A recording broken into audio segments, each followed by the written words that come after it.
During the 20th century, the U.S.-Mexico border and undocumented immigration became synonymous for many Americans.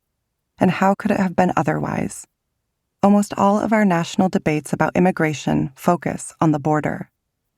On the news, we are shown images of migrants piling into government vehicles heading for detention centers, wrapping themselves in Mylar blankets, peering through the slats of the border wall, awaiting their opportunity to cross. Politicians, activists, and ordinary citizens on both ends of the ideological spectrum use these images at the border to bolster their immigration-related arguments. Those on the left emphasize immigrant rights, migrant humanity, the role of the United States in furthering political instability in Latin America and the Caribbean, economic inequalities driven by capitalist exploitation, and the current and looming climate catastrophes compelling migration. Meanwhile, conservatives stress that the border is a point of vulnerability, our soft underbelly, they have called it, exposing us to all sorts of threats posed by immigration, including would-be terrorist attacks, overpopulation, financial disaster, and the racial transformation of the United States. Both sides play into the idea that undocumented immigration and the border are inextricably linked. Both hide a deeper truth. It is a myth that the border is only a place of danger, dysfunction, and illegality. It is even more so a place of creativity, community, cooperation, and connection. This is as true today as it has been for almost 2 centuries. The spaces between communities, empires, and nations, which by the mid-19th century had become international borders, have always seemed full of peril and possibility. But during the early 20th century, they became yoked to national and international debates over immigration. This is not to say that concerns over immigration and the drawing of borders were in no way connected before the 20th century. Spaniards and Mexicans a century earlier sought to define the boundary between them and the United States in order to defend against Indian raids. One of the ways they tried to prevent the destruction of communities on their northern frontier was to fortify them with immigrants from the United States. Free and enslaved Black migrants also sought refuge south of the border, where slavery had been abolished in 1837. For them, the border between the United States and Mexico was also the boundary between slavery and freedom. To be sure, immigration and the drawing of borders were connected in the minds of a diverse range of actors. But more than clear lines of demarcation, the shifting boundaries of the United States and Mexico, after the War of 1812, the Texas Revolution, and the U.S.-Mexico War, for example, remained a fluid borderland of human, cultural, and economic exchange. Things began to change in the first decades of the early 20th century with the growth of African, Asian, and Mexican communities in border cities such as El Paso, the violence of the Mexican Revolution, and the establishment of the Border Patrol amid rising concerns over so-called illegal aliens. Henceforth, the border and undocumented immigration were joined, one perfectly symbolizing the other. The two should be decoupled almost entirely. Violence against immigrants and citizens has been committed in the name of policing the border, so it is important to continue thinking of the border and undocumented immigration together if it helps shine a spotlight on abuse in order to condemn it. Yet ending violence against immigrants also depends on breaking the bond between the border and undocumented immigration. The border has always been about more than undocumented immigration. This is a plain historical fact, but it is also a moral imperative. Undocumented immigration into the United States happens in places that are far from the U.S.-Mexico border. Likewise, many other things happen at the border besides undocumented immigration. Nevertheless, when the border and undocumented immigration are joined, the border gets reduced to a site of violent crimes committed by and against migrants, migrant caravans crashing the gates of the United States, pregnant women sneaking into the country to give birth so their children can become citizens, the point of entry for undocumented workers who steal American jobs, and a playground for drug traffickers poisoning Americans. For a more accurate portrayal of the U.S.-Mexico borderland both in the past and the present, it is important to understand its core character as a social, cultural, ecological, political, and economic region that bridges the United States, Mexico, and the Americas. Workers, students, families, food, and consumer goods have crossed between the United States and Mexico every day for more than a century. Artists and architects have transformed border spaces in order to highlight connections between the United States and Mexico. Communities on both sides of the border share environments and natural resources. These exchanges have been about cooperation and cultural and commercial exchange, and have had little to do with undocumented immigration and border enforcement. Seeing the border and immigration as synonymous has also propagated the dangerous idea that our national well-being depends on division rather than connection, or good fences make good neighbors, following the logic of many conservatives who appropriated the idea from the poet Robert Frost. The vision of the U.S.-Mexico border as a line that divides rather than unites is a dark one. It is fueled by a small measure of truth, because, of course, like most other regions, crime and criminals have found a haven in the borderlands. But a much larger degree of paranoia, racism, misunderstanding, and nationalist myth-making. These are dilemmas that extend beyond the border, but that the border represents, perhaps as a symptom or a cause in itself. The gravest threats to the United States have little to do with immigration and the border. New perspectives on both can help us properly understand our connections with other parts of the world, the alliances that make us safe, and our reliance on migrants to keep our economy running. Even before the U.S.-Mexico borderland became closely associated with immigration, it could be thought of as a dangerous and threatening space. Such thinking has been part of American social, cultural, and political life for a long time. It took root well before the establishment of the border in the mid-19th century and has defined the thinking of conservatives, nativists, xenophobes, warmongers, and isolationists ever since.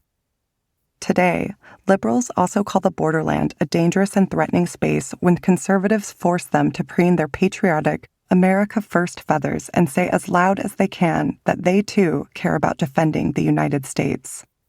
But despite the perceived dangers of the borderland, the people who live there conceive of it differently. To begin with, the borderland has formed a single environment that only in modern times has been divided by a border.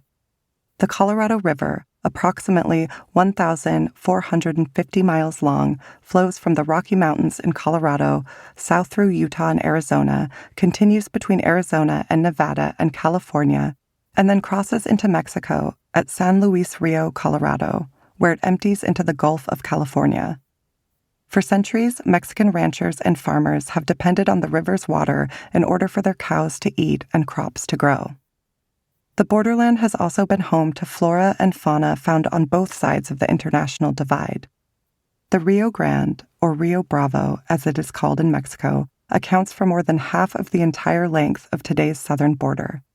It is served both as a commercial waterway and source of sustenance for humans and animals.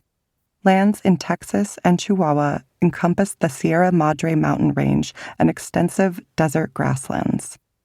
The Sonoran Desert, which covers large parts of Arizona and Sonora, and smaller slices of California, Baja California, and Baja California Sur, is home to dozens of species of reptiles and amphibians and fish, hundreds of species of birds, and thousands of species of plants, including the saguaro cactus, which does not grow anywhere else in the world. Communities formed in close proximity to and benefited from the area's natural resources. For centuries before other groups arrived, indigenous peoples lived in what is today the borderland. When Spaniards began pushing into the region in the 16th century, they were looking for the riches of the New World, including the mythical 7 cities of Cibola, thought to be located in New Mexico and filled with gold.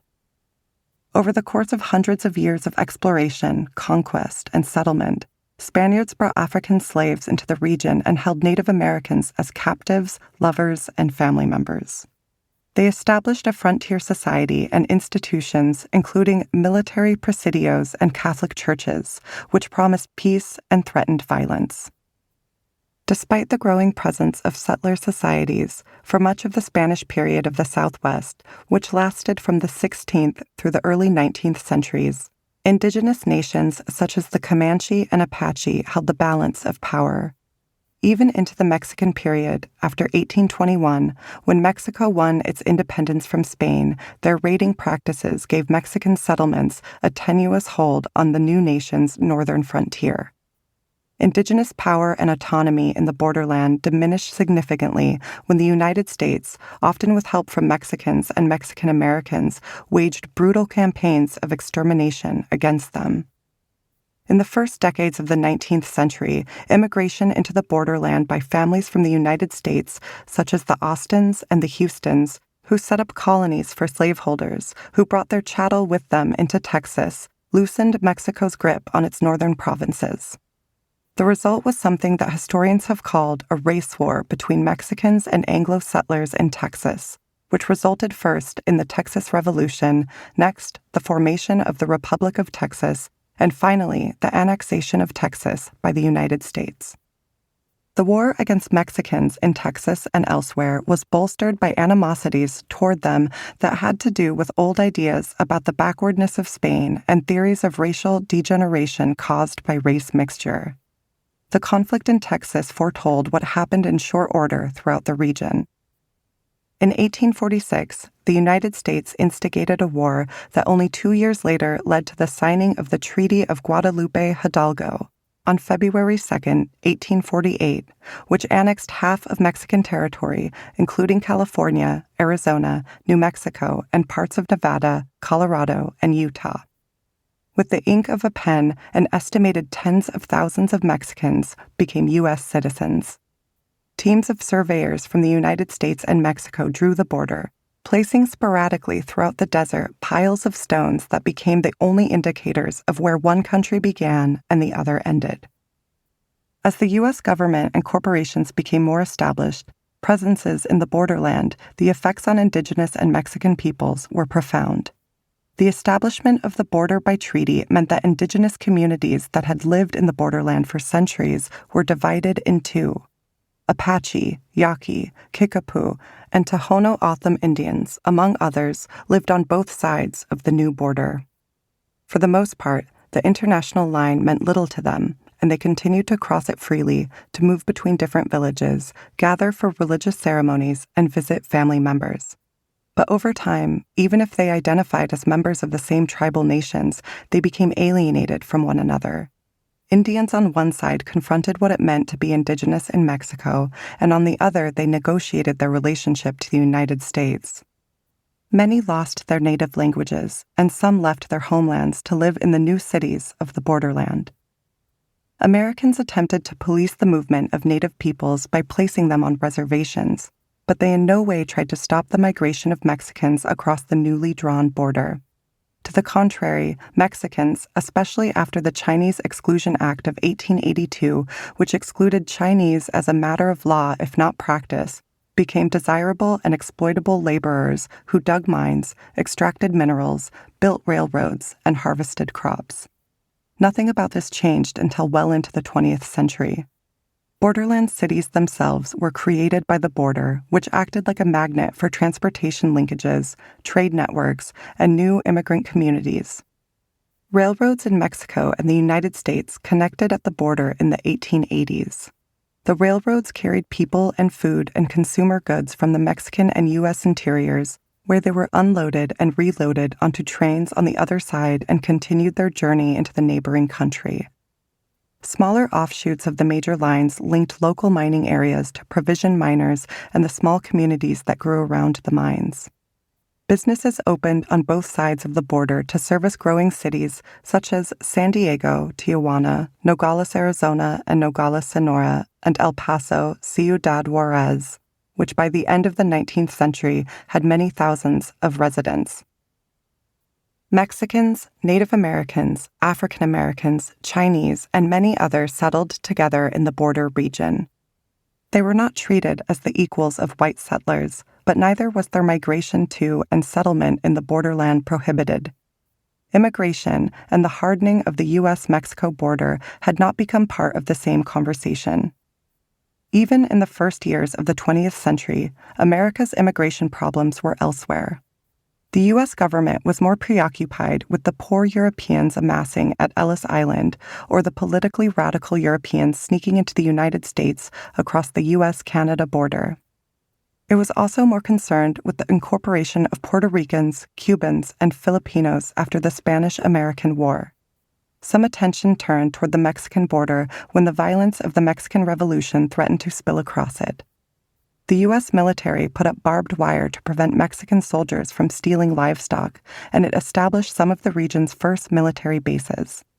But the aim was to secure the border against revolutionary violence, not to prevent Mexican immigration. Indeed, more than 10% of Mexico's population immigrated to the United States during the decade of revolution without much impediment. The new immigration laws of 1917 and 1924 were not meant for Mexicans either. They were exempted from the 1917 laws' literacy and head tax requirements because employers in the United States needed their labor. They and all other immigrants from the Western Hemisphere were also excluded from the 1924 Johnson-Reed Act, which established national origin quotas that, instead of Mexicans, targeted Southern and Eastern Europeans who were seen as dangerous radicals. The Johnson-Reed Act also authorized the establishment of the U.S. Border Patrol, but more agents were stationed along the Canadian border than along the Mexican border throughout the 1920s. No, the need to protect the border against the threat of Mexican immigration did not become a matter of national importance until the Great Depression, when more than 1 million Mexicans were deported to Mexico. With such rampant unemployment, employers in the United States encountered more resistance when they tried to justify their continued reliance on Mexican immigrant labor. So did the congressmen who did their bidding by making sure they had access to a steady stream of workers. From the Great Depression forward, the border and undocumented immigration were hitched. The so-called wetback problem gained widespread attention in the years leading up to Operation Wetback, another episode of mass expulsion in 1954 and 1955 that Joseph Swing, the head of the Immigration and Naturalization Service at the time, modeled after the Depression-era deportations. Even so, more than 4 million Mexicans migrated to the United States as part of the Bracero program, creating what scholars have called a revolving door of Mexican immigration. Many thousands of Mexicans were deported at the same time that many thousands more were allowed to enter, only to be sent back through the revolving door once their employers were done with them. The Bracero program was canceled in 1964. The year before President Lyndon Johnson signed the sweeping Immigration and Nationality Act of 1965, which ended the discriminatory national origin quotas, but for the first time set a cap on immigration from Western Hemisphere countries, including Mexico. The number of Mexican immigrants allowed to enter the United States each year was smaller than the number of necessary workers. Because Mexicans also needed the work, many ignored the law and entered illegally.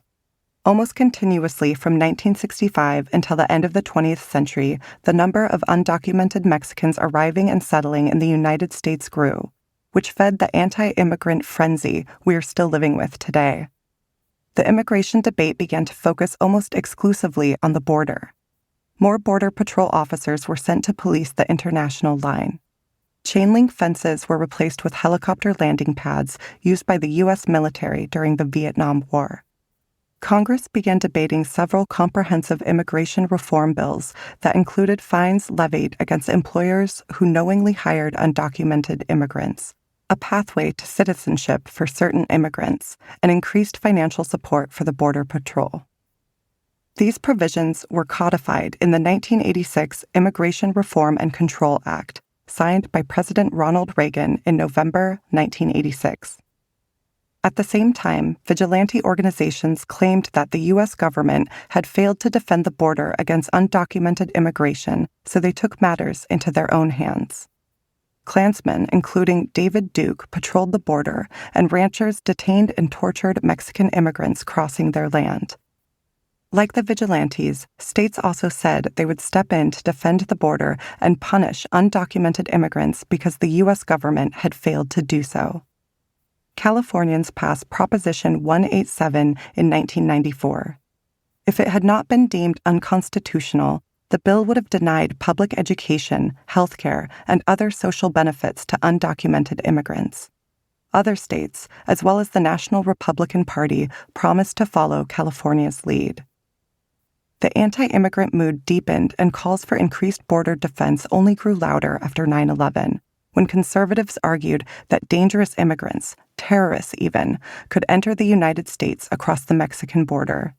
Such thinking has continued to shape immigration and border politics into the present, with Republicans from John McCain to Donald Trump calling for more border fencing to protect the United States. Despite the fact that our national immigration debates have focused increasingly on the U.S.-Mexico border, the region has maintained its borderland character as a home to diverse communities and a space of international exchange and cooperation. As borderland economies grew in the early 20th century because of the successes of the agricultural, mining, and defense industries, the already diverse region became even more so with the arrival of Japanese, Puerto Ricans, and U.S. citizens from other regions, especially the Midwest, who found work and rooted their families there. The trend continued during and after World War II, largely as a result of the military-industrial complex that transformed the Sunbelt borderland. The populations of many borderland cities grew by at least 200% between 1940 and 1960 as new arrivals from Mexico and other parts of the United States flooded the region. They inaugurated regional and international celebrations, rodeos, Mexican Independence Day, July 4th, that were rooted in romantic notions of the region's multiracial and multicultural past and present. Native Americans, the descendants of Spanish colonizers, and Mexican and American settlers participated as representatives of the groups that were original inhabitants and settlers. African Americans and Chinese Americans, and Vietnamese and Central American refugees participated as relative newcomers. As they had always done, borderland residents crossed the border daily as a way of life, not as immigrants. They saw themselves as members of transnational border communities, such as El Paso Ciudad Juarez or San Diego Tijuana. In the late 19th century, when stone obelisks but nothing else marked the border, postcards showed people milling back and forth across an invisible line. Even after physical barriers defined the border in the early 20th century, businesses crowded both sides, inviting tourists and residents who lived on the other side to cross. The residents of Nogales, Arizona, and Nogales, Sonora, have told stories about a time when saloons straddled the border. When the saloon on the U.S. side stopped selling liquor, which was earlier than establishments in Mexico, patrons simply walked to the Mexican side of the saloon to keep drinking. Even as barbed wire, chain link, and steel fencing began to separate the United States and Mexico, first to stop cattle, then people, the borderland remained open to cross-border movements of all kinds. When the growth of the borderland communities in the mid-20th century led to a boom in consumerism on both sides of the international line, the borderland locations of stores like Sears became, per square foot, some of the busiest and most profitable stores in the country. When department stores were replaced by big box stores such as Target, Costco, and Sam's Club, border cities were home to the most profitable locations of these stores as well. When the Mexican peso was devalued in the 1970s, 1980s, and 1990s, border cities were devastated because Mexican shoppers who were important customers could no longer afford the prices north of the border. In a very real sense, U.S. and Mexican border cities were mutually dependent.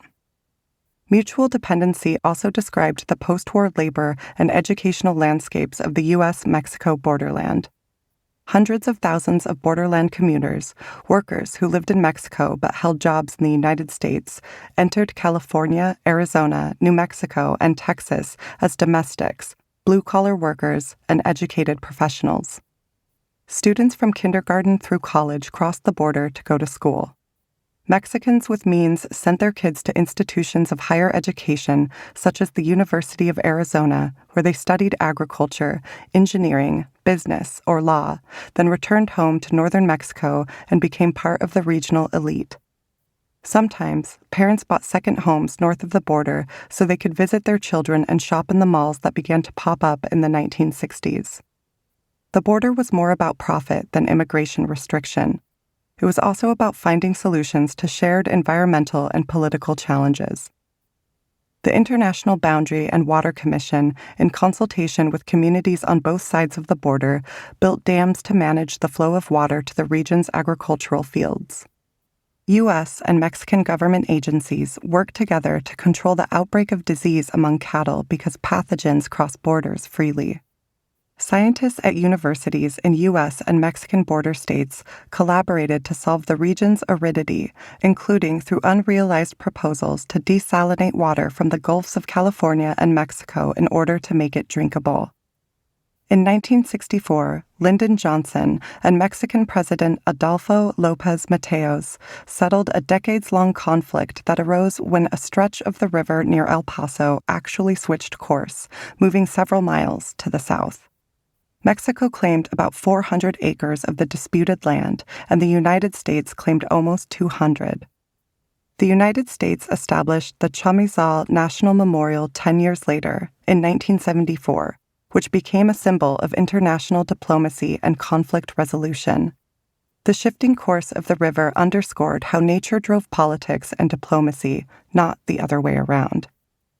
Even during the past half-century, when anti-immigrant sentiments and laws have risen in tandem with the undocumented population, the U.S.-Mexico borderland has been characterized by more than immigration. The U.S. government itself has tried to move the focus on undocumented immigration away from the border by offshoring immigration control. In the early 1980s, a new security perimeter between the United States and Mexico was set up along the Guatemala-Mexico border.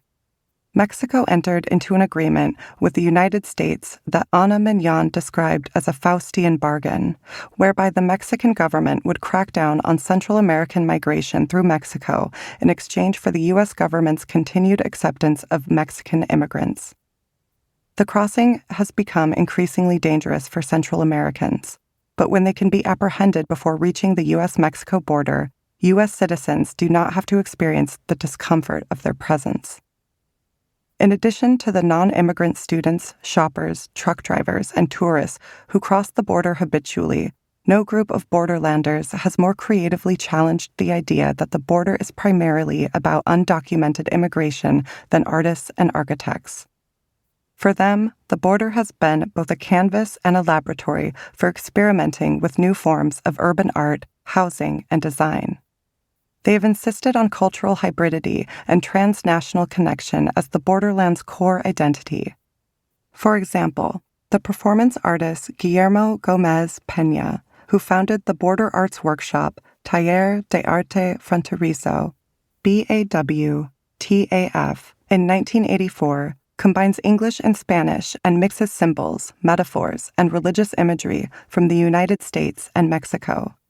He wears eyeliner, a leather vest, and elaborate headdresses that evoke Mesoamerica, embodying the borderland and making it plain through his performances that the border was neither Mexico nor the United States, but both at the same time. In his 1996 book, The New World Border, a play on George H.W. Bush's 1990 speech about the New World Order, in which the United States and its allies would unite to fight against evil in the world, Gómez Peña universalized the borderland experience when he wrote that all major metropolises have been fully borderized. They all look like downtown Tijuana on a Saturday night. Borderland architects have worked in the same vein, insisting on fluidity and connection rather than division. In 2006, the New York Times invited more than a dozen architects to participate in a competition to come up with new designs for a border wall. In response to rising calls for hundreds of miles of new border wall construction after 9/11, which George W. Bush included in the 2006 Secure Fence Act, the architects who submitted proposals instead reimagined the border wall as solar panels that could power the whole region or a series of highways connecting the United States and Mexico. In the 21st century, Donald Trump became the leading spokesperson for the very embodiment of the myth that the border and undocumented immigration were one and the same. He and his followers repeated the time-worn, distorted argument that the U.S.-Mexico border is a site of lawlessness where criminals run rampant.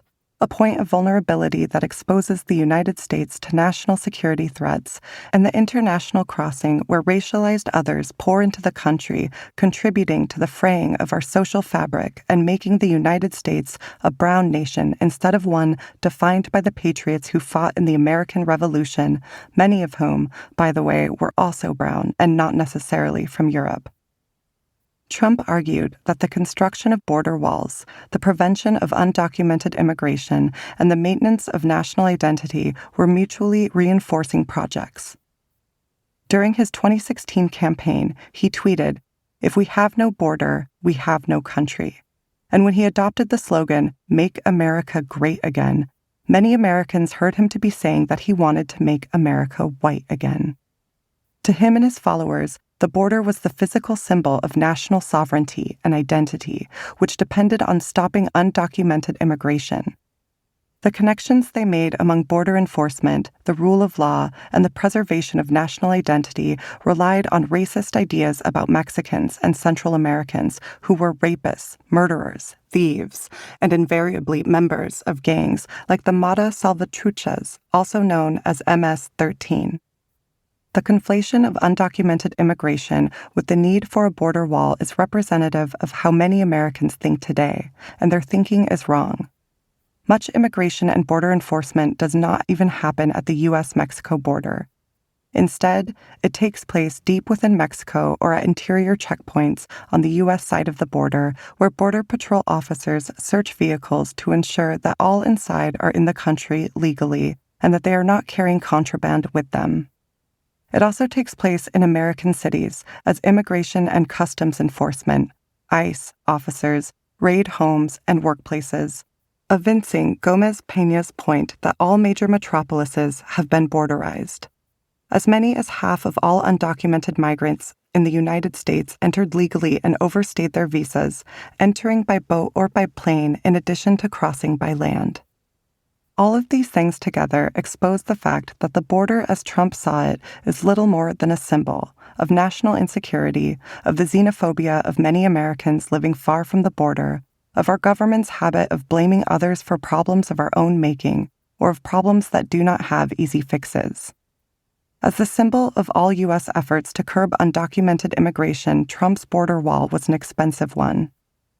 When it was first proposed, estimates of the wall's cost ranged from $8 to $12 billion, the figure cited by Trump, to $66.9 billion, the figure from the Democratic staff of the Senate Homeland Security and Governmental Affairs Committee. These estimates were outliers. Most ranged between $15 and $25 billion, and many fell right in the middle at around $20 billion. As of October 2020, right before Trump was voted out of office, as much as $15 billion had already been spent on less of the wall than he had hoped to build. Even if $20 billion were the final price tag for Trump's wall, that amount, as one Democratic representative noted, could pay for 1.5 aircraft carriers. But what else, beyond more war machines, could $20 billion cover? That amount is about twice the budget of the Environmental Protection Agency, twice the budget of the U.S. Department of Commerce, and a little less than the budget of NASA. It is about a third of the U.S. Department of Education's budget and a third of the entire budget of the U.S. Department of Housing and Urban Development, which supports rent, homeless aid, support for poverty-stricken communities, and the housing and community needs of Native Americans. It is at least worth asking whether a $20 billion outlay for the construction of a border wall that, as a performative gesture, might make some Americans feel that their concerns about undocumented immigration are being addressed is justifiable when so many other needs go unmet. And it is an especially important question to ask when many of the arguments in support of the border wall have rested on the myth that the U.S.-Mexico border and undocumented immigration are one and the same. The vast majority of borderland residents do not want to live with a border wall that divides their communities. In surveys, 2/3 of borderland residents reported that they absolutely did not want Trump's wall to get built. Another 10% thought it probably should not get built. They believed it would separate them from family and friends, and was unnecessary because border communities were safer than many other communities in the United States. It seems important to listen to the people whose lives have been most affected by the border wall's imposition instead of listening to those who live far from the border but believe that it is the only way to stop undocumented immigration. We should resist uniformly negative associations of the border and undocumented immigration. They should be a relic of past politics, representative of debates that divided us at one point, but that no longer will. All borders can be read as artifacts, and the miles of fencing that Trump built could become one as well. It will then be our duty to teach about how Trump sowed divisions instead of bridging divides. We have done this with all other walls, such as the Berlin Wall, which fell at the end of the Cold War. We should also pay more attention to all of the things that happen in the borderland besides undocumented immigration. More than 15 million people live within 100 kilometers or 62.5 miles of the U.S.-Mexico border. Before the middle of the 21st century, the population of the border region is expected to double again. Also, millions of U.S. and Mexican citizens still cross the border every year to eat, shop, attend school, visit family and work, then return home at the end of their visits. Borderland businesses stay afloat because of customers from the other side. The economic interdependence of border cities is a microcosm of the interdependence of the United States and Mexico more broadly. Mexico is second only to China as our leading trading partner in terms of the dollar value of goods flowing between countries. In July 2020, the total amount of trade between Mexico and the United States was $47.5 billion, which accounted for 15.2% of the total value of trade between the United States and all countries. Trade with China in the same month totaled $49.7 billion. The United States exports electronics, auto parts, medical equipment, computer accessories, petroleum products, and meat and poultry and corn. We import fruits and vegetables, crude oil, plastics, computers, automobiles, appliances, electronics, and many other parts and products. These exports and imports flow across the border in semi-trucks whose operators pass through checkpoints with more lanes than the largest highways in either country, heading for points in the Mexican or the U.S. interior or neighboring countries such as Guatemala or Canada. No matter how much attention we focus on undocumented immigration, we will not interrupt other connections either, such as educational exchanges and shared cityscapes. At one private school in El Paso, more than 70% of the students live in Mexico and cross the border every day. Meanwhile, the greatest number of international students at universities in U.S. border states come from Mexico.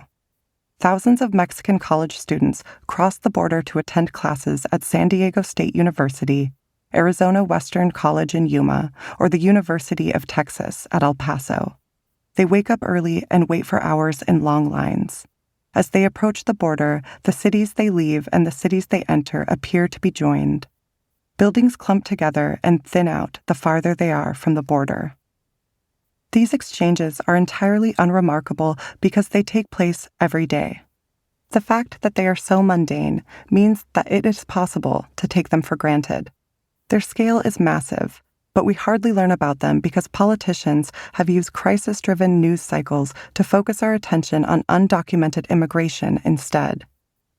Doing away with the myth that immigration and the border are synonymous, and instead shifting our perspective to see the border more fundamentally as a space of connection, innovation, and cultural strength, will not solve all of the problems that Americans face. It may not help us find solutions to partisan divisions that have eroded our connections to one another, and it may not help with solutions to immigration debates that seem intractable.